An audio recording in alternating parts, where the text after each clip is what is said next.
Eccoci qui al punto a Telefriuli con il sindaco di Trepogrande, Celotti Emanuela. Benvenuta, sindaco. Buongiorno, buongiorno a tutti. Bene, allora dopo l'esperienza, poi ne parleremo dell'esperienza politica che è stata molto interessante, dopo ci dirà anche lei. La questione preeminente adesso è quello dell'energia, no? Ormai l'energia sta condizionando i bilanci, sta condizionando i lavori e la nostra vita anche, no? E in qualche modo le amministrazioni cercano di fare un po' buon viso cattiva sorte, tagliare di qua, tagliare di là, rassicurare i cittadini. Ecco, come siamo a Trepogrande? A Trepogrande viviamo una situazione che vivono tutti i comuni e quindi stiamo facendo i conti con l'aumento dei costi che per il mio comune impatterà soprattutto sul tema del gas, perché l'energia elettrica è ancora bloccata per alcuni mesi, però dovremo in qualche modo compensare gli aumenti dalla parte del gas. E siamo molto preoccupati, nel senso che adesso arriva l'autunno e poi l'inverno, quindi bisogna riscaldare le scuole, bisogna riscaldare i municipi, bisogna riscaldare le strutture pubbliche, penso ad esempio agli impianti sportivi, e quindi sì, è un tema che dovremo capire come affrontare. Sicuramente facendo un ragionamento di risparmio, perché credo sia imprescindibile in questo momento storico iniziare a ragionare anche su come risparmiare, e sul medio periodo ovviamente c'è tutto il tema delle rinnovabili, per cui degli investimenti pubblici che vanno fatti per garantirsi una maggiore autonomia energetica nel futuro, e il comune di Trepo, facendo parte della comunità collinare, ha la possibilità di partecipare a quello che è il progetto RECOCER delle comunità energetiche. Abbiamo anche dei finanziamenti regionali per installare degli impianti fotovoltaici sugli edifici pubblici. Adesso speriamo di poter andare avanti con questo tipo di attività. Quindi da un lato sicuramente cambiare quella che è la gestione energetica investendo sulle rinnovabili, dall'altro però anche un tema di risparmio. Su questo ad esempio ieri sera in giunta abbiamo ragionato sulla possibilità, che ormai diventa un'esigenza, di chiudere la luce pubblica dalle 11 o da mezzanotte in poi fino alla mattina, per risparmiare e andare a compensare le maggiori spese che sicuramente avremo per riscaldare gli edifici. E siamo più o meno tutti in questa situazione, perché ci siamo confrontati anche fra sindaci e queste scelte le stiamo facendo tutti. Cerchiamo di farle anche in modo coordinato per avere delle misure simili, se non altro nei territori che hanno una certa omogeneità. Ecco, la Regione mi pare che ha stanziato dei milioni per il fotovoltaico, eccetera. Speriamo che sia una cosa anche veloce, perché la situazione insomma è drammatica e quindi la burocrazia in qualche modo dovrà, tra virgolette, svegliarsi e dare un qualcosa di, insomma, un po' di velocità, perché i cittadini non ne possono più. Le piccole aziende, come ben sa, sono con l'acqua alla gola, insomma. Ecco, cosa pensa di questa idea della regione? Questo insomma hanno sbandierato tanto, vediamo cosa succede. Beh, io penso che sia un'azione aggiuntiva che si inserisce all'interno di un insieme di finanziamenti nazionali piuttosto che in questo caso regionali, e che insomma contribuisca. Però c'è un tema: noi abbiamo un discorso di medio periodo che è quello delle rinnovabili, ma abbiamo anche un tema di immediatezza, perché io credo che fra qualche settimana ci saranno non solo attività economiche, ma anche famiglie che non riusciranno a pagare le bollette. Quando non si paga la bolletta, la luce viene staccata o il gas viene staccato. Allora qui ci sarà, se non interveniamo a livello certo governativo, no? In una strategia europea, ci sarà un problema sociale enorme. Allora questa deve essere la priorità nell'agenda politica del nostro paese in questo momento. Che si parli di tetto al prezzo del gas, e ovviamente, se questo è il ragionamento, la misura, se europea, è gestibile in un certo modo, se è nazionale è molto meno gestibile.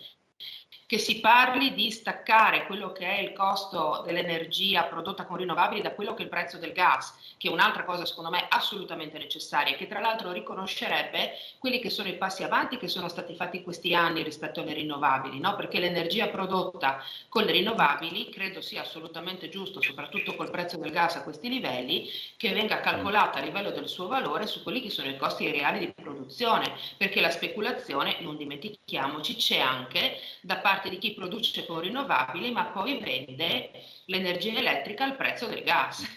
Quindi è una situazione molto complessa, credo che ponga a livello politico un tema su quelle che sono le risorse fondamentali per la vita dei cittadini. Forse, no, un controllo del mercato va fatto. Ecco, io credo che questo sia il tema politico. Mi pare che c'è, no, Sindaco, mi pare che c'è anche un'autorità deputata a questo che dovrebbe in qualche modo intervenire, no? Perché qui speriamo che il nuovo governo agisca in fretta, e a tal punto che molti si aspettano miracoli. Io penso che non ci saranno dei miracoli, ma quantomeno delle decisioni molto chiare, no? Sposate anche con l'opposizione, perché questa è un'emergenza nazionale straordinaria, con un terremoto, con una guerra, anzi è una guerra perché siamo in guerra, per cui questo dovrebbero fare. Ecco, si aspetta una celerità in questo, a parte adesso le schermaglie sui posti, su queste robe qua, ma una volta che si arriva bisogna in qualche modo andare avanti.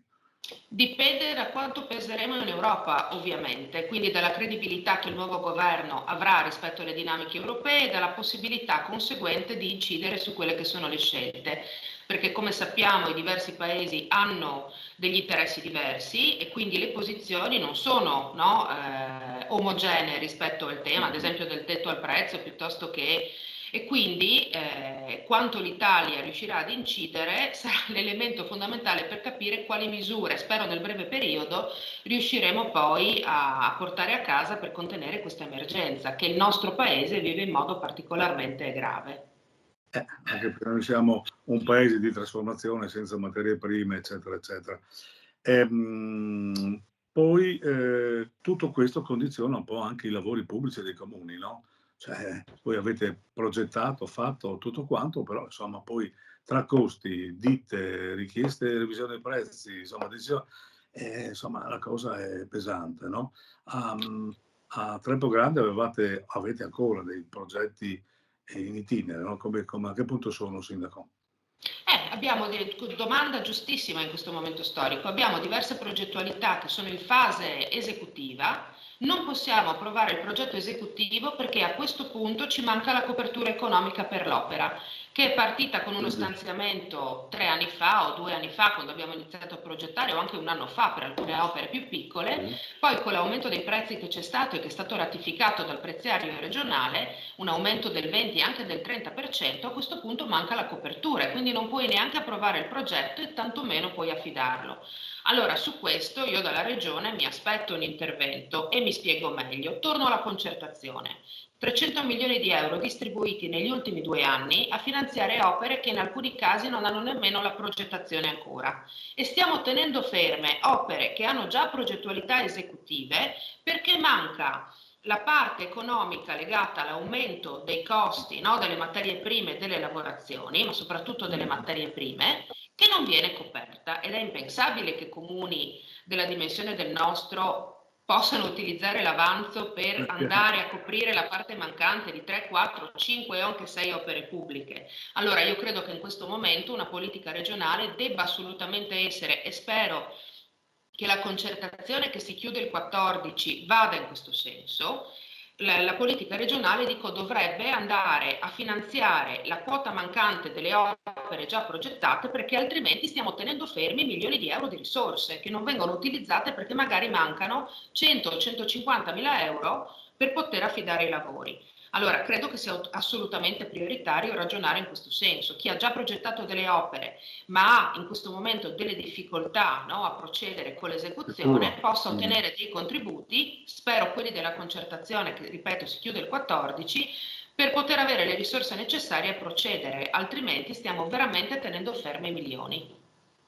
Ecco, in tutto questo l'ANCI qual è la sua posizione? Perché vedo che è un po' tiepida, non vedo l'ANCI battagliera degli anni passati, non si tratta di minoranza, di maggioranza, ma si tratta proprio di portare avanti le istanze dei comuni, insomma, no? Tutti sarete alla stessa barca, quindi una pressione forte che sia addirittura, io dico, cogente, ci dovrebbe essere. Allora, io ho chiesto qualche mese fa, proprio a seguito degli esiti della concertazione di quest'anno, un direttivo ANCI per poter discutere, no, del fatto che alcuni comuni che avevano presentato opere strategiche erano stati esclusi dai finanziamenti.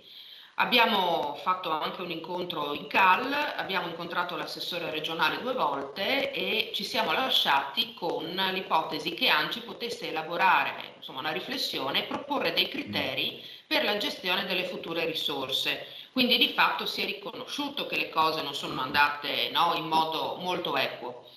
E uno dei criteri dovrebbe essere quello della rotazione, nel senso che chi ha ricevuto dei finanziamenti negli anni passati, quindi nelle ultime 2 concertazioni, magari lascia lo spazio, ma questa è una scelta che deve fare la Regione, a chi per 2 anni non ha ricevuto finanziamenti. L'altro criterio che io mi sento di proporre è proprio quello dei lotti aggiuntivi legati all'aumento dei prezzi di cui parlavo prima, perché in questo momento credo che quello lì debba essere un criterio fondamentale, anche perché si tratta di opere cantierabili, no? Per cui abbiamo lavorato per anni dando maggiori punteggi anche all'interno dei bandi per la gestione delle risorse a quei comuni che avevano già lavorato sulla progettazione e che quindi sarebbero stati pronti poi ad affidare i lavori in tempi brevi. Forse questo è un criterio da recuperare, proprio anche per incentivare quella che è l'economia locale, perché poi sappiamo che le opere pubbliche si trasformano in appalti, affidamenti e quindi in lavoro per le imprese. Quindi poi si riverbera sulle famiglie e voi sappiamo, insomma, se le famiglie non spendono si blocca un po' tutta la questione. Senta, parliamo un momentino delle politiche, no? Sono andate come sono andate, però mi pare che l'esperienza è stata positiva da quello che ho letto sui giornali, e mi pare che è stata un'esperienza che lei ha colto al volo e io penso giustamente, essendo giovane anche preparata e soprattutto un sindaco che portava la propria esperienza. Ecco, com'è andata, Manuela?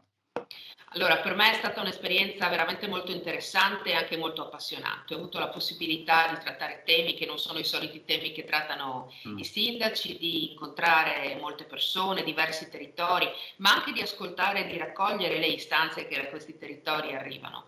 E quindi è stato un viaggio all'interno del mio collegio, che insomma corrisponde, no, in qualche modo al Friuli. Un viaggio molto interessante di cui ho un bellissimo ricordo.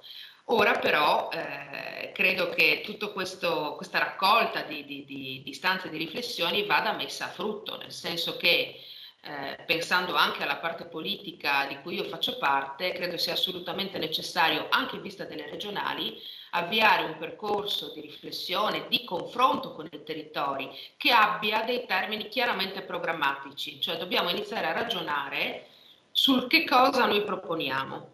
E quindi questo ascolto dei territori è stato utilissimo in questo senso. Tra l'altro il valore aggiunto che insomma io in qualche modo credo di aver portato in questa campagna elettorale è stata proprio la mia esperienza amministrativa, no? Nel senso che parto da un rapporto diretto con i cittadini che è costante e quotidiano ed è proprio quello che secondo me dobbiamo recuperare, cioè la politica ha un suo livello alto ma deve anche tenere conto di quelle che poi sono le ricadute sui territori e le declinazioni che le politiche hanno sui territori.